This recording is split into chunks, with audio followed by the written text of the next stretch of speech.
So have you ever come across a gun that the bluing on it just is in really bad shape and wondered, can it get fixed?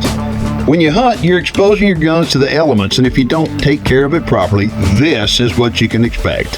On this video, we're going to get with the gun experts at Shaw Barrels and show you how these guns went through the special bluing process and how it made them look new again. So Keith, you know we have some rebluing services here for barreled actions that we put barrels on. You had some old guns that you brought in that we're going to reblue for you. The guys got them all sandblasted up and they're ready to go in the bluing tanks. Yep. And we have done a video previously showing you how the barrels are manufactured, and it's a phenomenal process. But when you go online and you order a custom rifle from Shaw, it will be built right here. But the thing about it is, yesterday I took pictures of these two guns that I brought in. The pictures, I don't know if it really does it justice or not. They were hammered. They needed love in a bad way. So Carl said, you know, we're gonna do you a favor. We don't do this normally for everybody, but we're gonna do you a favor. And so here are the parts right here.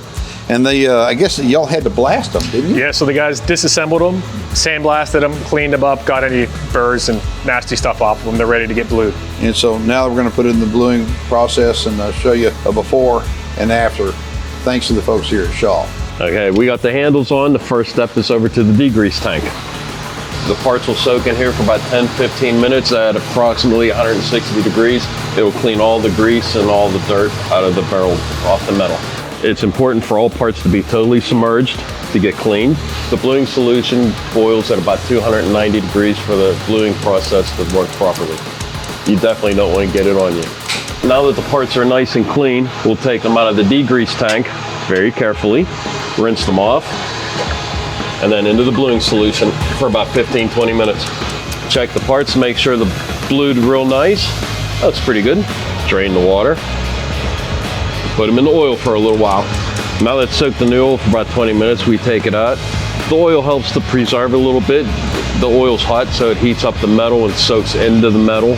Kind of preserves it a little bit. Makes the bluing a little darker also. Now it's time to cool down, and it is finished. All the parts have been re-blued, as you can see. We'll let them cool down a little bit, dry off a little bit, and then the reassembly process will take place, and we'll have a finished firearm. They're gonna look a hell of a lot nicer than they did when they walked in here, that's for sure. Yeah. Wow, absolutely beautiful. Look at this. We could show you before pictures of this and after pictures of this. This gun is about 50-year-old dart gun. This thing looks beautiful, and look at this little shotgun here. This is a little 22 410 shotgun. This gun was in desperate need of repair. Most people have just thrown it away, but bring it over here to Shaw. And like we said earlier, they did me a favor by doing these custom for me. So they did me a favor, and y'all did a heck of a job. Thank you. Oh, Thank so you welcome. very, very much. All right, so if you're watching this, you're interested in checking out Shaw and what they do, go to shawcustombarrels.com. And what I wind up doing, I go there and I just order the rifle I want. It comes right in here. These guys make it up for me, and it shoots like a dream.